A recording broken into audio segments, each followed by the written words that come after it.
hindi ibaban dito sa bansa ang larong Roblox ayon sa Department of Information and Communications Technology.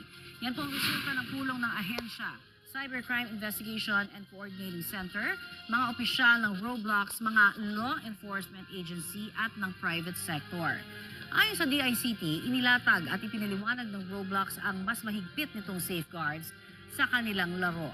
Kabilang po dyan ang mas striktong pag-monitor at content controls na angkop sa mga edad ng naglalaro nito. Sisimulan din sa April 12 ang information campaign para magabayan ang mga nakatatanda o magulang sa paggamit ng mga inilagay na safeguards.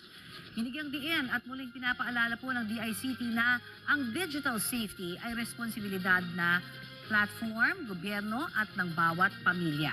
Nagtungo sa Pilipinas ang mga opisyal ng Roblox matapos silang ipatawag ng ahensya kaugnay sa mga reklamong nagagamit umano ang laro para mag-recruit ng ilang kabataan para maghasik umano ng karahasan.